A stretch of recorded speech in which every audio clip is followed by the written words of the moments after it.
Hey, Mike, how do you feel about today? Feeling pretty good about it? I think today's a great day, Dan. I couldn't agree more. Like you say, any day that you wake up and your name's not in the obituary, you're off to a good start. Speaking of which, today's also a great day to start your own podcast. Whether you're looking for a new marketing channel, you have a message you want to share with the world, or just think it'd be fun to have your own talk show, like we did. Podcasting is an easy, inexpensive, and fun way to expand your reach online. Maybe learn something. Now, Buzzsprout is hands down the easiest and best way to launch, promote, and track your podcast. It's what we use. Your show can be online and listed at all of the major places podcasts can be found, like Apple Podcasts, Spotify, Google Podcasts, etc., within minutes of you finishing your recording. You know, podcasting isn't hard when you have the right partners. And the team at Buzzsprout is passionate with helping you succeed. Join over 100,000 people, just like us, sharing their message, already using Buzzsprout as the conduit to get their message across the world. We use Buzzsprout, and we love it. Buzzsprout will give you a great-looking podcast website, audio players that you can drop into other websites, detailed analytics to see how people are listening, tools to promote your episodes, and much, much more. So here's what you'll do if you want to start your podcast today. Follow the link in the show notes. This lets Buzzsprout know we sent you. It gets you a $20 Amazon gift card if you sign up for a paid plan, and it helps support our show. So make it a great day today. Get on to Buzzsprout and start your podcast. Inform the world. And, of course, always analyze responsibly. Cheers.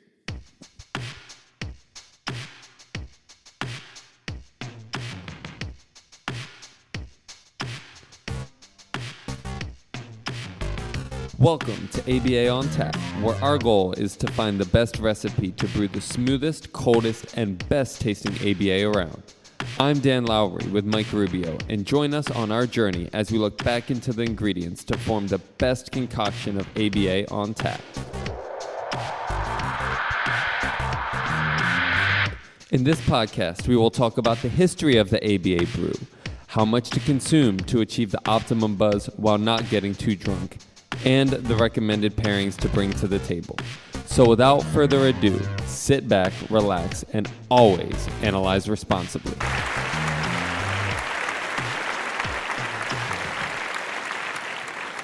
All right. Welcome back to ABA on Tap. I am Mike Rubio, along with your gracious co-host, Dan Lowry. Dan, how you doing? I'm doing well, man. How you doing? Fresh off the old COVID tip. Oh, man, that's a good question. So you've successfully avoided this now for over 2 years. Yeah, you better knock on something quick. You got this microphone nice and desanitized or sanitized for me? Can you get it from the microphone? I don't even know. And do I want it sanitized or desanitized? But that's a whole nother. So we're recording. This is somewhere close to mid-August here, 2022. Dan's alluding to my mid-July experience. I did the whole family plan, so 5 for the price of 1. Nice. Yes, COVID. COVID was an experience. I'm glad to say I've had it. I'm glad to say that we all came out unscathed. And I guess I'm feeling a little bit of maybe some false freedom right now, right? I feel like I can't get it or give it, at least for the next 90 days or so, right? Again, not sure what the current science says or what the current politics say. Anyway, I digress. What we do want to talk about today, though, is this idea of, I guess, in some circles, noncompliance, or much more commonly referred to as maladaptive behavior. Yep. And I think what Mr. Dan is going to start us off with here is a really good argument about why we should reconsider the notion of maladaptive behavior, what other function it actually serves, which I think is going to be a very interesting conversation. And then more importantly, should we just throw the idea out altogether? The baby out with the bathwater. Should we be talking about different phrasing, a greater focus on not reducing said maladaptive behavior, but better yet, enacting so-called replacement behavior? So hopefully I did that introduction a little bit of justice. Mr. Dan, I'll pass it right over to you to get us started. You did, and I do just want to put a quick disclaimer that nothing that we suggest in this podcast will be resulting about throwing your baby out. That's not the solution that we're going to have in this podcast. Especially not with the bathwater. All right, we got that clear. That's true. Thank you, sir. So we want to talk about this concept of maladaptive behaviors because ABA historically has been so focused on maladaptive behaviors. Insurance companies and funding sources and things like that. A lot of times, even ours recommendations are built around this concept of maladaptive behaviors. And if we're doing our job right, we're not reducing behaviors, we're replacing behaviors. So as long as we're focusing on the adaptive behaviors, we don't really need to focus on the maladaptive behaviors. But let's talk just a little bit about that concept of maladaptive first, because I think we're going to be, in the next couple of weeks, delving into some language that we talk about and some definitions, neurotypical, things like that, and things that are commonly used. They create an idea, but language is really powerful. So let's talk about this concept of maladaptive behaviors, because from the kid's perspective, crying might be pretty freaking adaptive. In fact, it's so adaptive that it's actually a phylogenetically transmitted behavior. It's not even ontogenically learned. It's phylogenic, right? Kids are pre-programmed to cry.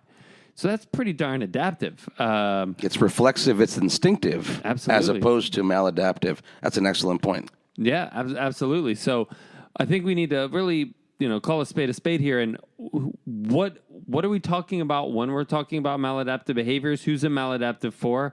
What does that mean? And is there a better way for us to communicate it that might get us to our endpoint a little bit quicker? So before I continue, let me pass it over to you, Mike. Anything you wanted to add before I continue? So what you're saying basically is, and I think you alluded to one very specific behavior that fits this category, this idea of crying.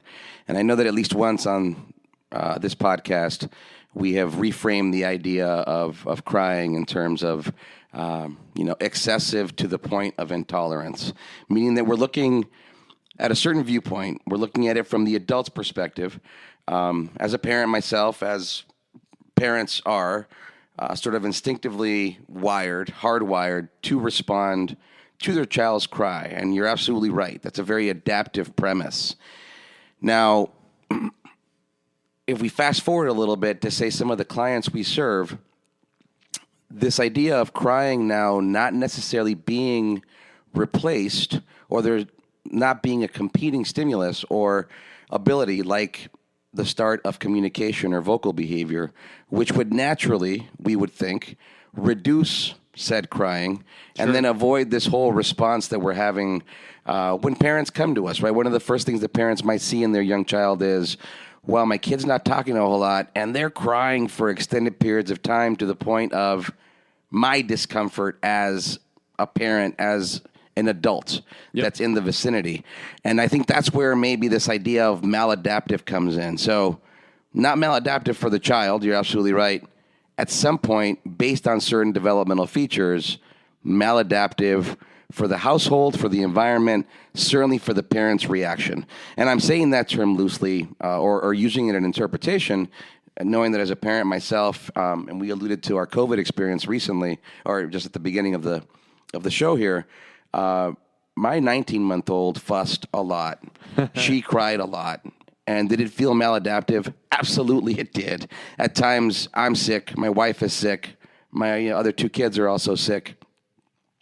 This toddler's moving around with the energy of a toddler and then suddenly breaking out into these fits of, I'm clearly uncomfortable. So let me stop there and kind of let you interpret a lot of this, because I think a lot of this is related.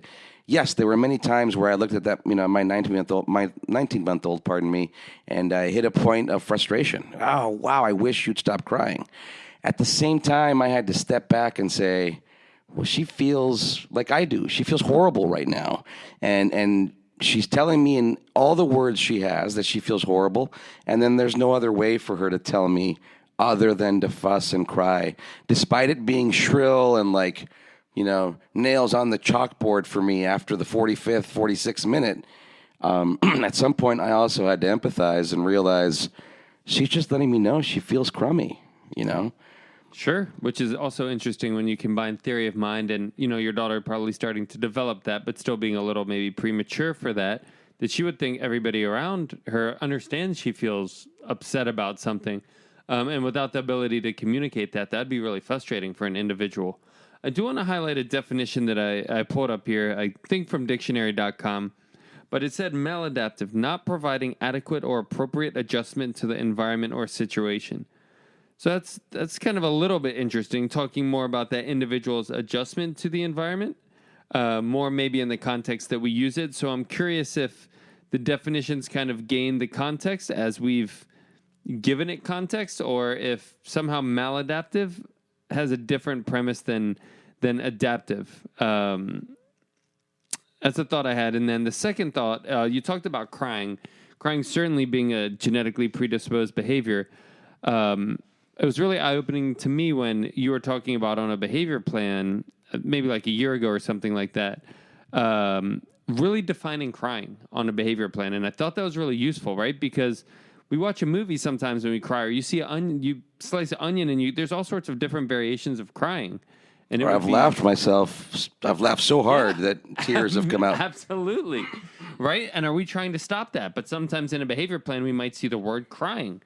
So there's clearly a differentiation between crying and protest. And I wonder what that is. So that could be the first thing maybe we talk about. And then I want to talk about crying, or what would lead us to maladaptive behaviors. If we're in China and can't speak Chinese and we're really hungry, we're probably going to engage in some maladaptive behaviors from other people's perspective to get our needs met. But before we get there, I want to pass it back to you, Mike, in this differentiation or non-differentiation or over-generalization of crying and protest. Thoughts on that? The only thing I can think of is a protest is crying in response to some stimulus. Now that kind of brings us into the play, but what are your thoughts on that? That's a really good question, and I'm actually going to expand the question a little bit, because you bring up another point that's been very traditionally common in ABA practice with regard to autism treatment, and it's these words like protest, escape, elopement.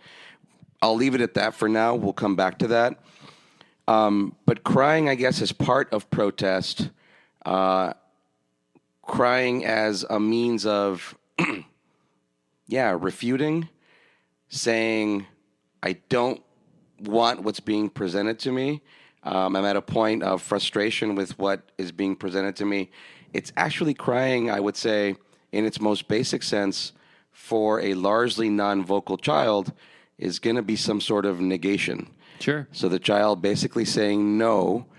As a parent, there are circumstances in which I can accept no, and then there are urgent circumstances or dangerous circumstances in which I can't accept no, even if it's expressed politely. Sure. Which is another point I want to make quickly. I think that oftentimes crying has been related to now something that is persisting, that is almost keeping the vocal behavior. And again, I think this is what it's been perceived as. I think this is largely a misinterpretation. So we see it as something undesired because it represents where the words should be.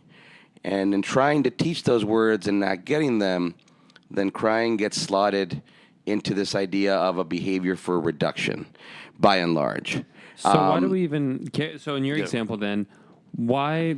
So if as a parent, like sometimes you can't accept no, right? The thing has to be done. Right. So why are we so focused on what's happening when it's not getting done, as opposed to maybe counting the times that it is getting done and maybe looking at the latency of it getting done rather than focusing on the things that are happening when it's not getting done? That's a really good point.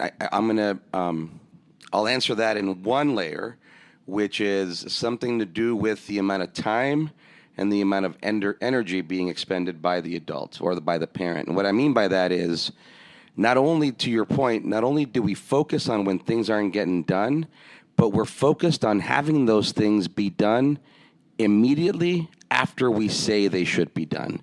And the moment there's any sort of delay, now our maladaptive clock starts ticking, Sure. right? Yep. And I think that you're bringing up a very important discussion here, because it would behoove us, it would benefit us as a field, as practitioners, to change our mindset about that. And I know that you're going to talk a little bit more about that, so I'll pass it back over to you. But I think that's one of the bigger problems is crying immediately gets posited as undesired, as opposed to posited as necessary, but only in certain circumstances. So when you put that together with some level of delay in vocal behavior, Sure.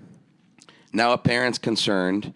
Now there is a child who is crying for prolonged periods of time, and then I'll even add another layer. Now maybe as ABA we come in with these extrinsic motivators to try and make that crying stop, as opposed to looking at how that crying is going to be soothed by the environment, whether it's our soothing in the traditional definition of, rubbing our child's back, or, shushing them, or speaking to them calmly and explaining things, which is oftentimes something that fails, that gets the better of us as parents. I can say that as a practitioner and as a parent. There's something very instinctive about our child's cry when you can't quell it that tips you over into a point of frustration, and then suddenly matching law comes in, but you're matching the undesired stimulus by modeling the same stimulus. So it's very counterintuitive. At the same time, it's very human, very important part of parenting, and something that's very difficult, I think, for us to help parents with, and helping them understand, what we're discussing today, and accepting it enough to be able to lean into it, such that in those moments when you're hitting your point of escalation, you're able to reflect back on this and go, wait a minute, if I start yelling, then I'm only escalating the situation. Now, when would it be appropriate to yell? One of those no's that I said can't be taken as a no, right? I've asked my child not to run into the street where there's traffic, Sure. to be very dramatic, and now I can yell. And in fact, I know you'll talk about this later, we almost want to reserve the yelling for those moments where it needs to be salient, as opposed to use it so much in response to our child's prolonged crying that it begins to lose meaning. Sure. So I'll pass it back to you. I know I unpacked a lot there, but you'll make sense of it for us, I trust. Yeah. I think I there's been a couple clients that you worked with, I think, and you mentioned that whether it's maybe toileting, or I think one client I can think of, homework specifically, they would battle over it, but it would get done. And I think if we're focusing on the duration of the protest, rather than say the latency of the time from instruction to the task getting completed, it kind of encapsulates the same thing. Why do we care if they protest for 20 minutes or take 20 minutes to complete the task? But if we word it in the second way, we've highlighted that they've completed the task. And I think that's something that you've really highlighted, that, maybe it was a battle, but what was the result? Did it get done? All right, I think that can give parents maybe kind of a more positive outlook of, hey, we did this, but this happened at the end, versus, there was a 40-minute protest, and that's now the focus of the discussion, as opposed to the fact that, yes, we did, but we got through it as a task. We got through it and were able to complete the task. So that's kind of one thing that I was thinking as you were talking there, about maybe looking at more latency measurements as opposed to focusing on so much on the maladaptive behavior. I don't know why we're so hell-bent in ABA focusing on the behavior that we want to decrease. I think maybe it's because it's the most discomfortable or uncomfortable behavior for parents. They don't want to sit there and hear their kid continue to cry, so it's very salient. You don't want your child to be uncomfortable. And now you have this ASD diagnosis where your child is presumably spending more time in state of discomfort. And as a parent, that makes you more uncomfortable. So back to the negative reinforcement from the parent perspective. I need to calm this kid down. Yes, because it makes the kid better, but because it makes me feel better and makes me feel more vindicated as a parent that I'm doing the right job, and all parents should, have some level of reinforcement that they're doing the right thing. So that kind of crossed my mind there on why we're so focused on that. The last thing I'll say, so that's kind of three things that I'll throw back to you, is historically in ABA, if we're looking at data and historically speaking, we're going to say, hey, we're just going to take some data, or we're going to, an insurance company saying we need data for this session. What's the one data that we're like, we absolutely have to have every session? Behaviors for decrease, right? Isn't that ironic?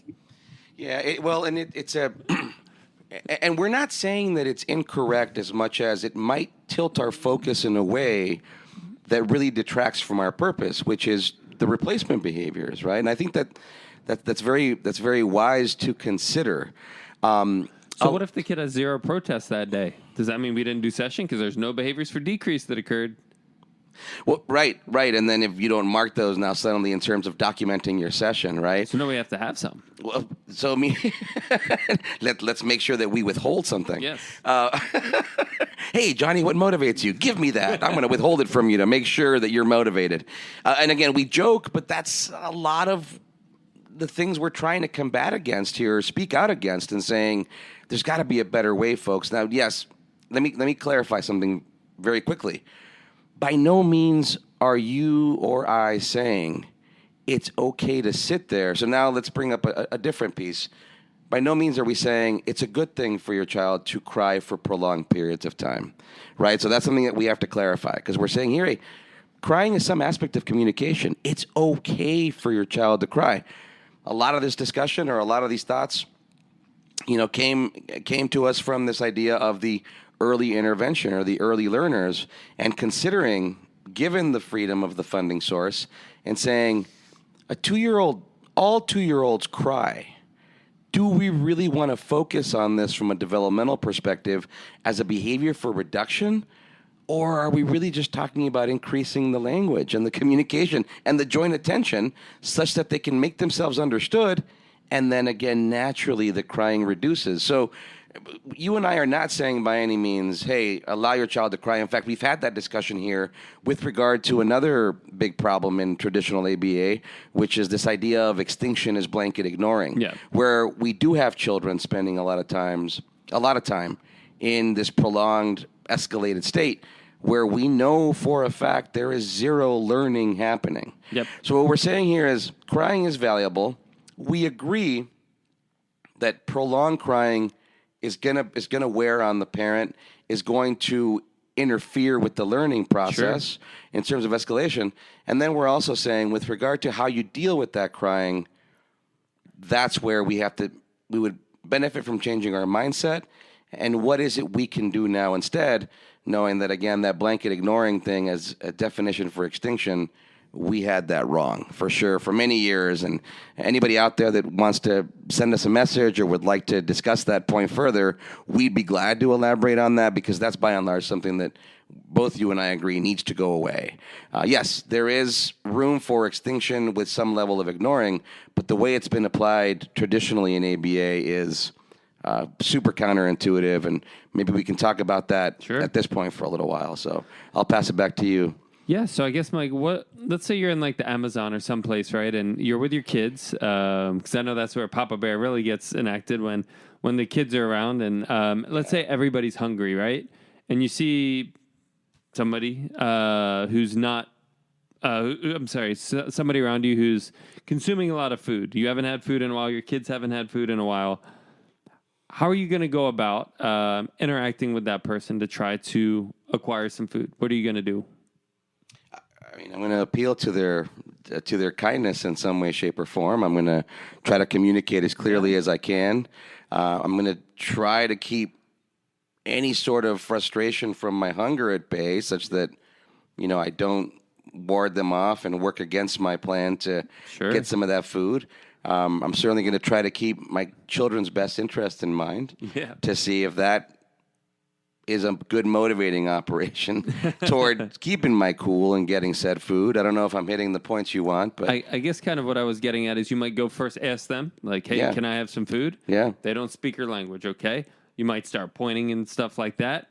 They don't understand. Eventually, you're probably going to start engaging in some maladaptive behaviors. You might start raising your voice. You might start becoming more boisterous. Eventually, there might be some what we would call assault or something like that, right? Give me that food. Yeah, absolutely, right?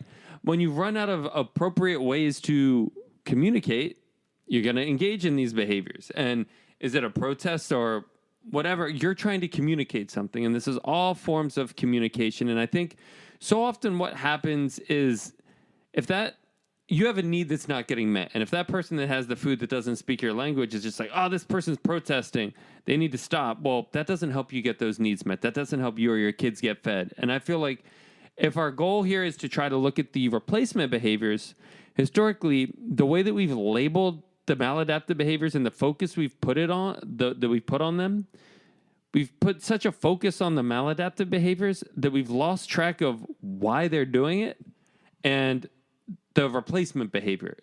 So often parents will tell me like, well, what do I do when, how should I teach Johnny to not hit his brother? Like, well, should I take his video games or stuff? Why are we so focused on him hitting his brother? Let's teach the replacement behaviors. And same things with the communication side of things. I think when we label something as a protest, it becomes very dismissive of what's happening with that protest.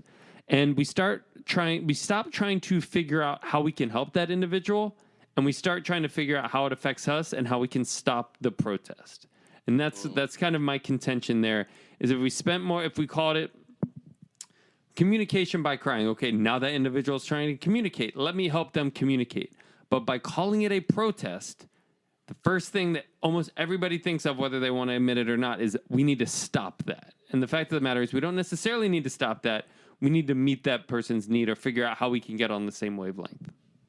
Yeah, that's a really good explanation. I think that idea of stopping it, it harkens to traditional discipline, right? This idea that you're crying. I already told you no. You should understand why I told you no, and now stop crying immediately. And not that, again, that's incorrect by and large, not that doesn't work, but therein lies another problem, right? Is the idea that you might explain to your child, all of a sudden you raise your voice, and maybe by happenstance, the undesired behavior stops for whatever reason. And now, as parents, as practitioners, we have this false sense of authoritarianism, meaning this is the way we stop this behavior. Now, back to those ideas, the notion that that yelling or raising your voice does have a purpose for emergency situations or urgent situations. Again, the more you use it, the less valuable it's going to become, as those things aren't urgent or an emergency. And therein sort of lies the problem with using a more traditional approach. This is where the ABA gets a little tricky, right? The idea that you mentioned this earlier, that it's a negative reinforcement contingency when we're able to get our kids to stop crying, meaning the sound goes away.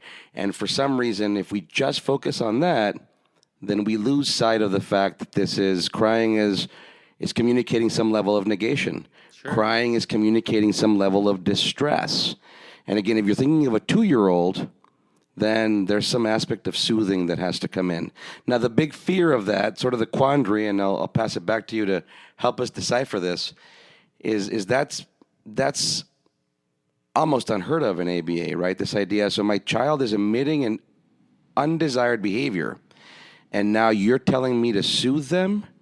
Well, that's crazy, because now they're getting a desired consequence for emitting the undesired behavior. So let's unpack that for a little while, because that can be confusing to people, and it seems counterintuitive, but we have the answers. We know why we're saying this, especially for younger children who are still developing some sort of self-regulatory mechanism. Yeah, you can blow out the candles on your finger, you can do the deep breaths. We'll probably do an episode on breathing on its own in some future, because I think we've gotten that wrong in many ways too. We're probably making kids hyperventilate more than anything. But let's start with that premise that Sure. that we're so afraid of this idea, and this even speaks to the tone of voice, right? How many times have you been observing a session and the child's like, okay, I'll do my homework. And then the staff says, well, you better say that in a better tone. Oh, my goodness. They just communicated exactly what we want them to communicate. But all because, and back to your point earlier, right? You're in a foreign country and you're speaking to somebody, they don't understand you. Even if we're not frustrated, all of us have the propensity to raise our volume. Yep. To try and make ourselves heard more clearly. Yep. It's probably one of the most illogical premises that exists in human behavior, right? You don't speak my language, so if I speak to you with more volume, then you'll understand me. And the same, premise comes in here for parents in traditional discipline. You're not following my directions. I'm getting a little worked up. I'm using a louder voice. And then again, we run a lot of risks there. So let's unpack that. This Sure. idea that by helping your child soothe and then communicate appropriately, that's the reinforcing premise we're looking for, as opposed to the idea that by soothing them, now we might be reinforcing the undesired escalated behavior. Sure. Well, I think that comes from, in ABA, we look at the function of behavior, the seat, right? Sensory, escape, attention, intangible.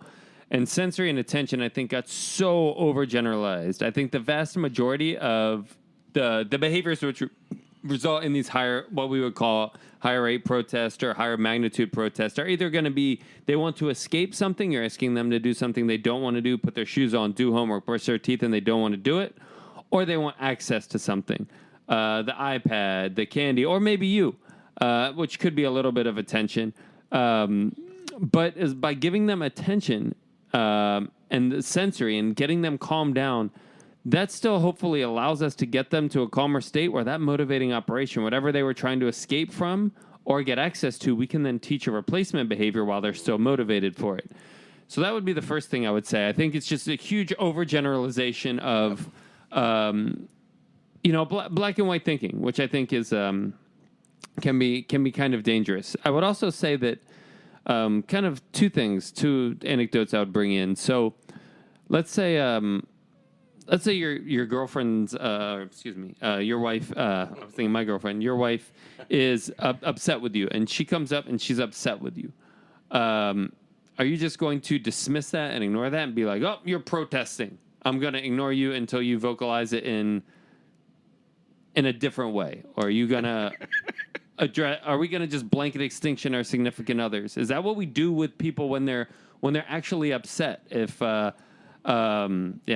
I'll just use your wife, you can use my girlfriend, whatever. If they're legitimately upset with you and come up to you, are we just gonna chalk that up to a protest and say, like you said, say until you use your nice turns, or even more, just ignore that?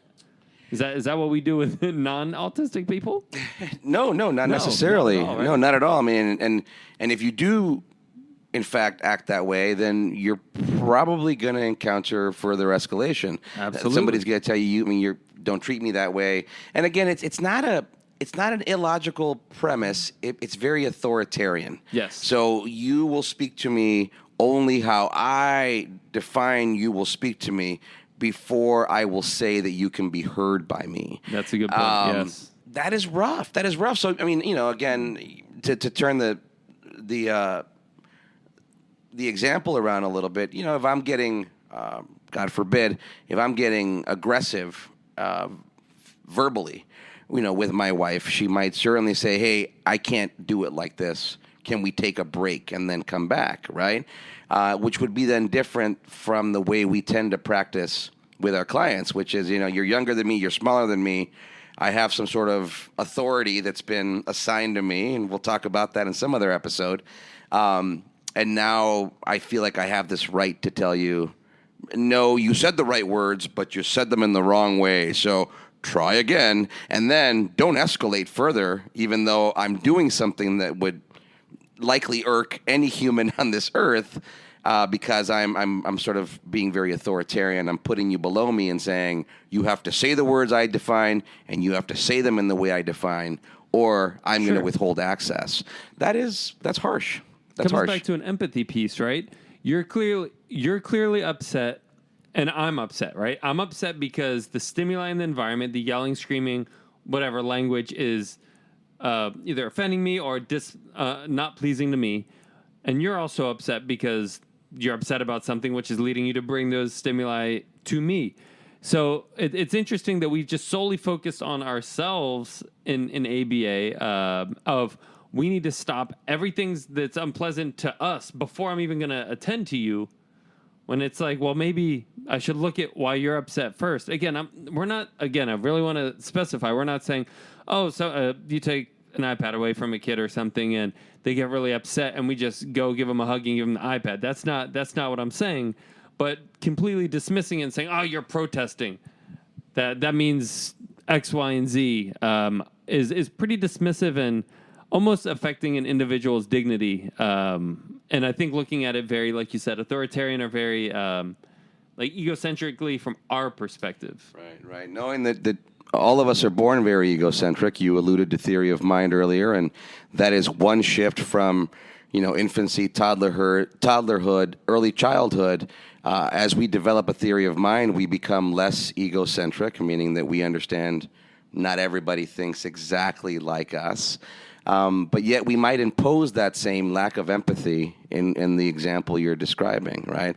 So let's see if we can start arriving at some clear-cut answers here, because I think, back to what I was saying earlier, parents, even some staff in the field, with what we're talking about, some of the techniques we've unveiled to avoid this authoritarian approach, to look at crying as more a form of communication that we want to shape into words as opposed to a stimulus that we want to truncate or terminate.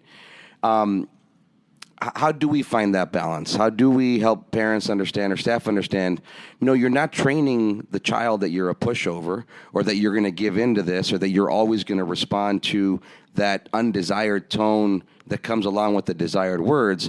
Let's spend some time on that, because that can be tricky for people, right? The idea that I think instructional control can be a phrase that can be misinterpreted in this idea that I come in, I say jump, you say how high, and you better not question it. In fact, I've defined this table and this chair, and if you leave anywhere from this vicinity, it's escape and elopement, right? Without even understanding that a 2 or 3 year old, their mom just got home. All they want to do is stand up and go say hi, which is actually an awesome social premise that we should be very happy about promoting. But we're not careful sometimes to the point of we need to have this control. So it doesn't. We can't stop to see what you're communicating. And you made a really strong point there. It becomes this egocentricity from the adult's perspective, knowing that we're really trying to help a young child develop out of their egocentricity. Yes. Yeah, it's interesting too, because we come in with all the MOs, the motivating operations, right? The iPad and stuff like that. But by virtue of the child leaving the desk, they're saying they're motivated by something else. So that could clearly we could just follow them and use that as whatever the motivating operation is. But no. They have to be at the table with whatever. Or, hopefully a lot of people aren't spending a lot of time at the table, although it seems like that still could be the case. But even with play, like we're like, all right, we're going to play with the trains. And they're like, nope, we're going to play with the Legos. Well, that could be the new motivating operation. And the more we start to infringe on that, the more protests come into play. And then the more we don't acknowledge the communication that they're trying to communicate by the protest, i.e. blanket ignoring or something like that, the more they're going to protest because their needs aren't getting met. And then we get hit and kicked, and then we blame the child. But back to your example, eventually you're going to get hungry enough that you're going to hit or kick that person to get food for your kids. You're not going to blame it on yourself. You're going to be like, no, like this person should have understood what I was communicating. And that's what the kids are feeling too. This person should have understood that I really wanted the Legos. But no, they're blocking access because I have to work for the trains or we have to do colors or something like that, which is probably even decontextualized at that point. I'm not sure if that's what you were getting at. No, for sure. I think there's a lot to discuss around here. You certainly hit a part of the discussion that I had in mind. I think that another part that we can bring in here that is important with regard to what is the child communicating with their behavior, even if undesired. Crying extensively is one thing. Getting up out of the chair to go do something, that's maybe even a better example, because we don't know. You're right. The motivating operation has shifted. Mm-hmm. I'm holding the iPad, yet you're choosing to walk away from it. And there's a lot of terms that we use traditionally. Instructional control, I already mentioned. Structured versus unstructured sessions. There's always this notion that if we're allowing any semblance of so-called undesired behavior to occur, we're somehow working against the treatment, as opposed to acknowledging the communication. You had a thought there. Yeah, I did. When you were talking about the table situation and withholding the iPad, it all comes back to the matching law, right? We're going to do whatever behavior is most reinforcing for us at that time. And if we present iPad, our attention, candy, whatever, it doesn't matter what it is, contingent on a behavior, and the child doesn't do it, for some reason going back, I don't know whether it's the authoritarianism or what, we felt that we have the ability to block the child and say, no, we're going to try to reconstruct this matching law or force this contingency down your throat when the matching law clearly says that what we've provided isn't reinforcing enough for the task demand. So rather than us looking at it because we're the environment and behavior is a product of the environment, and we either need to change the reinforcer, the amount of reinforcement, or the task demand, that's on us.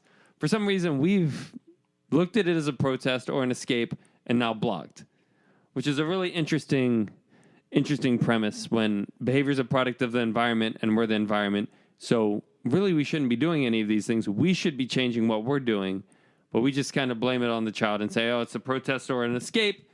We block, they tantrum, we ignore, and we wonder why we have a 45-minute long tantrum when it was kind of on us to change it in the beginning. I really appreciate you elaborating that example, and I'm going to try to expand on it because I think you're absolutely right.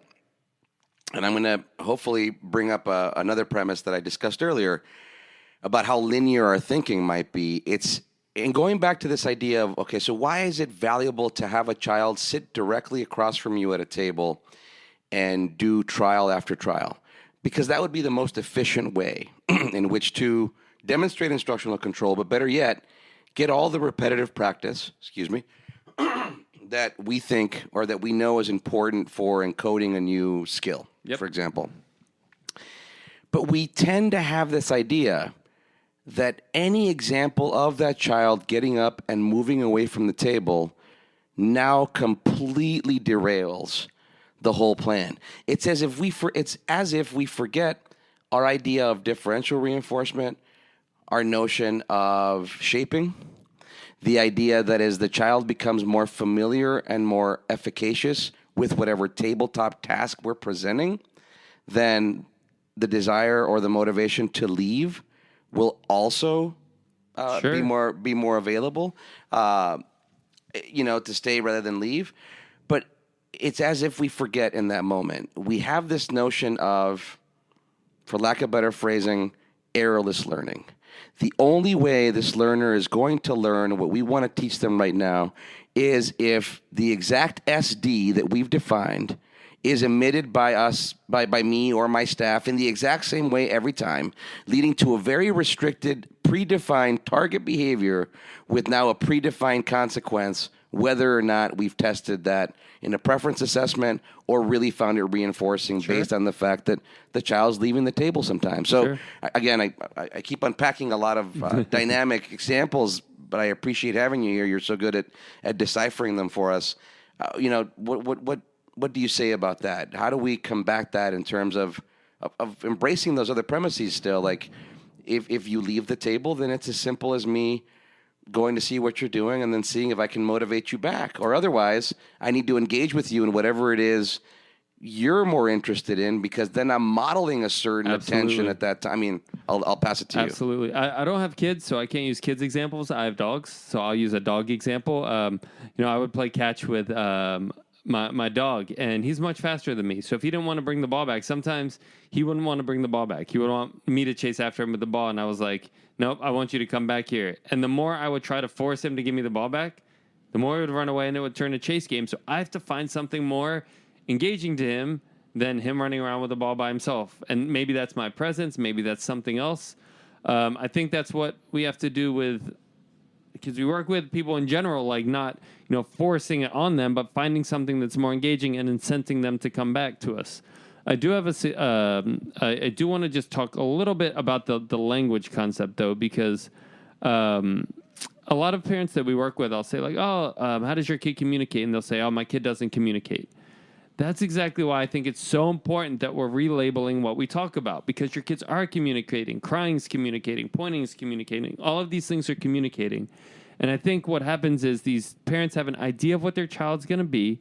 The ASD diagnosis throws some sort of wrinkle in that.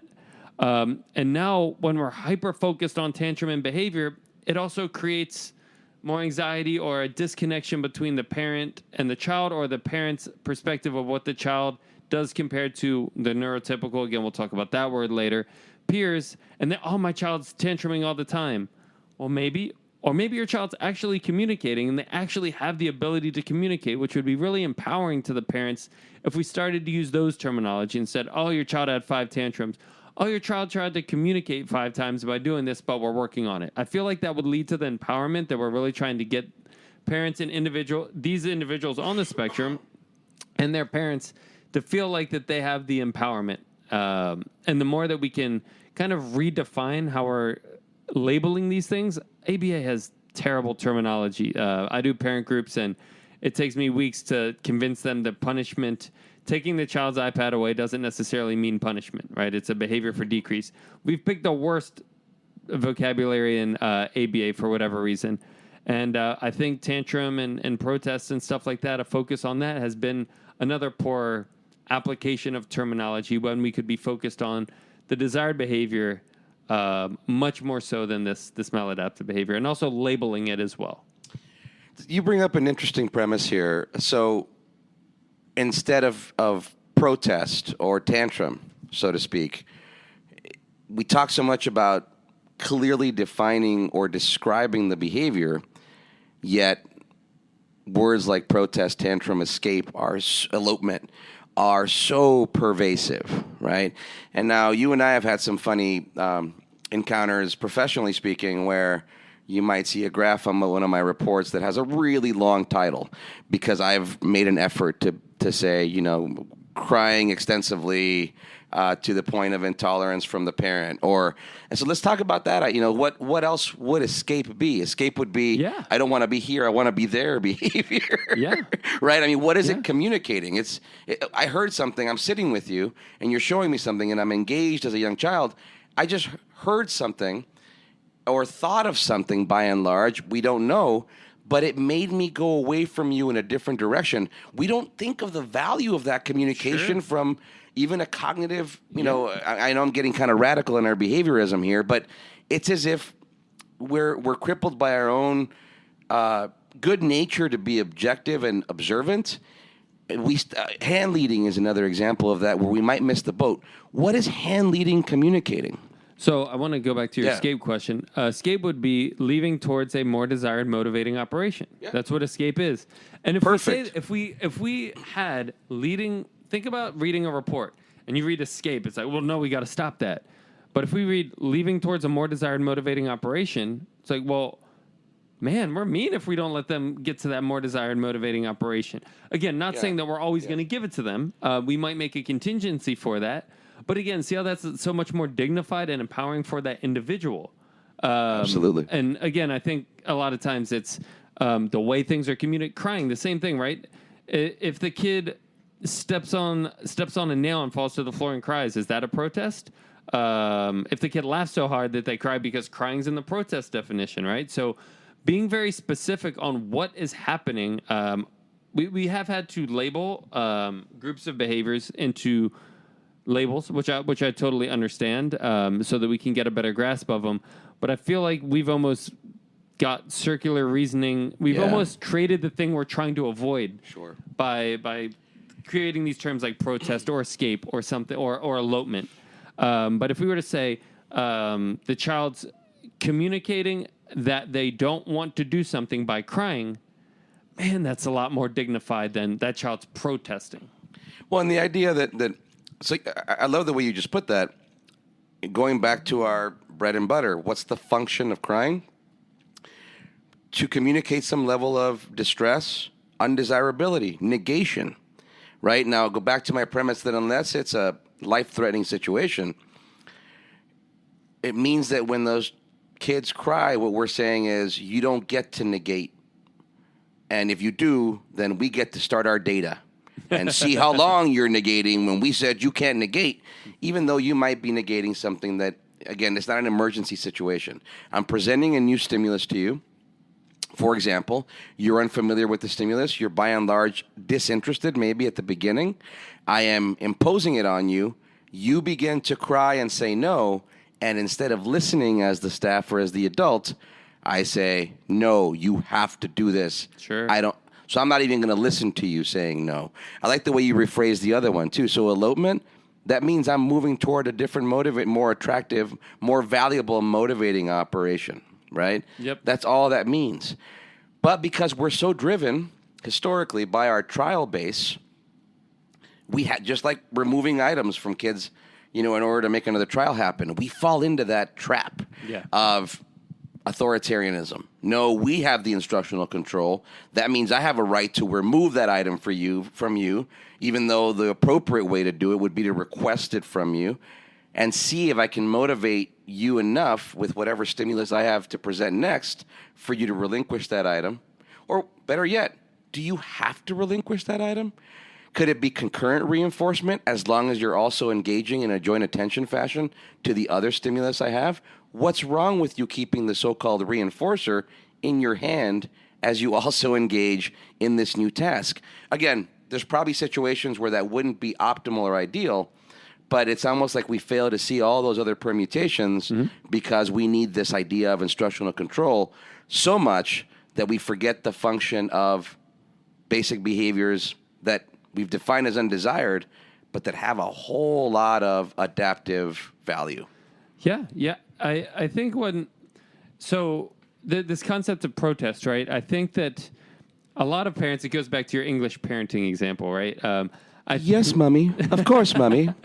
I think that if a parent were to say, or an ABA therapist were to say, hey, it's time to do homework right now, and the kid were to say, hey, you know what? Just 2 more minutes, I'm finishing up this video game, that would be taken with a lot more understanding than a child putting their head down or a child running out of the room. But most of the kids we work with don't have the ability to say that. So they don't have so them putting their head down is literally their equivalent of saying, hey, can we have 2 more minutes or something like that? But for some reason, because we feel more disrespected when they put their head down or when they run out of the room, or now that's a slight on us, we're going to respond differently. Whereas if the child would have just been like, hey, can I have a break? We would have been like, yeah, how long do you want? 1 minute or 2 minutes? But because they can't, which isn't on them, why would we want to expect them to do something they can't do?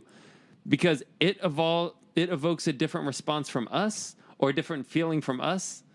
Now we're then putting that back on the child and not allowing them the same dignity that we would have if they had a skill which they don't have. So let me make sure I understand this correctly, or that I could re-explain this correctly. What you're saying is, as staff that's implementing intervention, as parents, in your video game example, it's about being aware and about acknowledging and thinking about the fact that in any logical child or any logical human, the idea that I'm going to stop something that I clearly enjoy, like playing video games, in order to go now do something that may not be as valuable or maybe more challenging for me, like homework. And then as the adult, I expect you to have no emotional reaction to that. But we would, if it happened to us. Absolutely. Hey, stop doing what you like doing at work, and we want you to go throw the trash out. Shut your computer down? Right. Out of nowhere?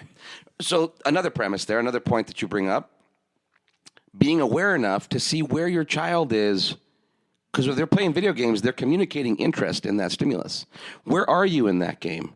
So am I going to come in with an arbitrary, in 2 minutes I'm shutting it off? Or, oh, I see you're almost at the end of this level, right? So now time and patience in terms of the authoritarian perspective, as the parent coming in, you have to notice those things. Again, these aren't magic wands, but the premise we're talking about today is, what is your child communicating with their refusal, with their crying, with their dropping on the floor? And we're by no means are we saying that those are desirable behaviors, but they have value that if we take the time to understand the function, then it might give us a more calm approach or better and more divergent approaches to addressing that behavior. Like, okay, I'm not going to say 2 minutes for the video game. I'm going to say, why don't you finish that level? And then at that point, we'll turn it off. And now I've started with a more agreeable premise. And that's not to say that the child's going to go, oh, okay, you're right, Daddy, I'll turn it off now. No, they might still complain, but at least you've started the whole sequence on the right foot. Yep. And saying, I'm acknowledging you, I'm seeing what you're doing, I don't want you to lose this level or whatever it is. I want to give you a chance to finish. I'm modeling respect for what you're doing. And then as soon as I turn it off and you complain, I have to be able to understand that too. Yes, I know that video games are more fun for you than homework. That's okay. I felt the same way when I was your age, but homework is very important. So let's come and get it out of the way now. Let's do it as quickly as we can so that you can get back to your video games. Sure. Again, that's a very idealistic description of that. It seldom plays out that way. I should have put my English accent on during that description. But I think the point isn't lost. It is valuable for us to be aware and to acknowledge and then further understand the function of that undesired behavior such that we might integrate that information toward our own baseline behavior as we deal with our own instincts and reflexes in reaction to our child crying, for example, or being defiant, right? The idea that, well, you little whatever you want to, insert expletive, you did that to me, you're defying me. Yeah. So much of that escalated response or reaction from us as parents or staff could come from that basic premise, and we have to watch out. That are guiding your behavior, not what the child's doing. It's your feelings about what the child's doing. Yeah, not the function, not actually understanding the communication value of the behavior, but now you simply feeling disrespected with regard to your instructional control. And again, I think that's probably one of the more important parts of our discussion today is understanding these things, not because it's going to take your reflex away as a parent in feeling like your child's defiant and being upset about that. But when you hit that point of frustration, then all this information might help you. I say that knowing that I have to span both sides of this fence too. I can preach this stuff all day, and then I have to deal with my toddler when she's hungry and or sleepy or has decided she's not going to eat this food she's been eating very comfortably for days now. Well, yeah, of course she's not. She's satiated. If I can sit and understand that by saying, I'm pushing the plate away, okay, I can offer it to her 2 more times, but if I continue to fight that battle, it's not on her anymore. It's on me for not listening. Now, the other end of that is not that I want to become a short-order cook, but by realizing that maybe I was very comfortable with my daughter now eating this for dinner for 3 days, and now she's refusing it, looking at that as satiety and not defiance is probably a game changer. Absolutely. I'll just say 2 things because you talked about the authoritarian and, communication. Skinner looks at communication. You've got the speaker and the listener. Proact has a really good analogy, and they talk about, let's say somebody's having like a breakdown in the front of the room. So we'll, equate that to a child having a protest. And the level of authoritarianism, the level of judgment, the level of problem solving that we're going to have. Maybe medium, right? Let's say all of a sudden that person pulls out a hand grenade. Now, all of a sudden, what's our level of attention and problem solving and understanding going to be? It's going to go up 10-fold, right? 100-fold.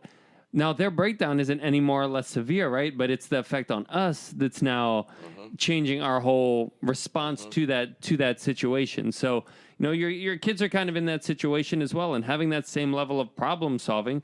Again, that doesn't necessarily mean giving in. That doesn't mean that the child or the individual with the hand grenade, it doesn't mean you're going to give them everything that they want. But I can guarantee you're going to start listening, and you're not just going to be like, hey, stop protesting until you do this. All of a sudden, you're going to really start listening. So that's a good analogy. Okay, good. So before the grenade, listen a little more closely is what you're saying. Yeah, they were communicating. Why do they have to pull out the hand grenade to get you to listen, right? Why do they have to do that? So we're nearing the hour mark here, and I know that we like to keep it around there. Let's play a little game at the end here, unless you have any other wrap-up points you want to mention. Yeah, I do just want to make this applicable, and I'll make it very quick. Yes. So the thing to take from this as well is if you have a child on the spectrum or you're in a ABA company or something like that, and there's a lot of behaviors for decrease, think about why that is and really look at that. And if you're a parent of a child, literally, even if there's protest, try to get them to explain to you why that even needs to be tracked. Because if our goal is to teach them desired behaviors, does it matter what they're doing when they're not doing the desired behaviors? It doesn't. We just want to teach these desired behaviors. So instead of spending all of our time and energy and stuff timing the protest, we could completely ignore that and focus on the desired behaviors. We're all about replacement behaviors, right? Behaviors for increase. So that might be a discussion to have with your BCBA or your team is there any really useful value that we're getting from this? Does it matter that the child tantrums 45 minutes throughout session? Well, yes, it does, because you want to get more things done. So if you get more things done, then presumably the tantrums will be less. So that would be my kind of definitive takeaway, and now I'll pass it back to you, Mike. That's perfect. I think that's a really good bit of advice there for anybody in the field, anybody who's either receiving intervention actively or managing it and developing it. The notion that if your focus is on the behaviors for decrease, then that's where all your cards are, then what are you increasing? What are you really doing? You're just stopping a bunch of behaviors, but you're not promoting the replacement behavior. So really quickly, what might be a better way to approach, let's think about this in two ways. Let's redefine commonly used terms for maladaptive behavior. Sure. And then maybe talk about some of the important replacements that could be the focus. Okay, so tantrum. It depends on why they're doing it. Communicating for escape or communicating for attention or communicating for iPad or whatever via crying, falling to the floor, hitting one's head. Communicating negation might be part of that, right? I'm saying no, and you're basically not listening. You're imposing it on me. Communicating negation or communicating acquisition. Okay, there you go. So again, these are very long phrases, and we're certainly not saying that they sound great or that they're easy roll off the tongue, which is probably the main reason why those other terms exist: protest, escape, tantrum. But the idea is changing our mindset, redefining the way we think about these behaviors because they have value beyond their reduction. Yes. They have more value in terms of their replacement. So we said tantrum. What about escape? Another way to define that, or leaving towards a more highly desired MO. I kind of like that idea. So leaving a quote unquote designated area to a different area without notifying, because clearly there is a stronger MO elsewhere. Yep. Right now, that's a game changer in my mind right away, because now it's not on the child misbehaving. Now it's on us as the interventionist to do something a little bit differently to get them back to this more desired designated area where these predefined instructional materials have now put out. Let's reconsider that. Is it the materials? Absolutely. Is it the difficulty of the materials? Is it the novelty of the task at hand? Why is something more valuable elsewhere? Yep. Okay, so we've done tantrum, we've done escape. Mm-hmm. I think protest and tantrum are probably pretty similar. Communication. What about hitting? What about aggression? Communication of negation or acquisition. And probably thing. Very, very, what's the word I'm looking for here? Very well-defined, very high-level negation. Absolutely. Right? So if you're getting to your basic instinct of physically defending yourself, then that's probably correlated or associated with your level of escalation. Yeah. Right? So, I mean, if absolutely. If you were pumping gas and somebody came over and began to try and take your wallet kind of slowly, you might tell them, hey, man, cut that out. Hey, man, cut that out. As they got more aggressive, what would you do? Engage in hitting. Right? You would self-defense. The idea that I'm going to match the amount of force you're putting forth against me to grab my wallet in order to preserve my wallet. Absolutely. So, and again, that's a game changer. We're no longer putting it on the child and saying, wow, that's misbehavior. Again, yes, it's undesired. Yes, we want to replace it with more valuable, more socially significant behavior. But now in our minds, it's not just something for reduction. It's something for us to understand the premise of. Acquisition, yeah. All right. Okay, cool. So all of this then that we're talking about here actually points back to the notion of communication. We spent our first 3 episodes this season talking about verbal behavior, non-vocal behavior, as a starting premise. And now here we're saying you got to go back to all those pieces, right? Because the child's communicating something in a way that we're saying is not the level of social significance we desire. We want to teach them something more socially significant in order to replace those behaviors. Yep. Now, the idea that we're going to extinguish aggression anyway, we don't want to do that. The idea that we're going to extinguish a higher volume or tone, we don't want that to go away completely, but we want it to be posited for the right situations where it's seen as necessary. Absolutely. That's why, abuse rates and stuff like that are so high, because we've completely taught that you can't communicate negation. That's completely unacceptable to ever communicate negation. So you're traipsing now into a future discussion on self-advocacy. Yes. I don't know how many times we said for a future discussion in this episode, but we've got our work cut out for us.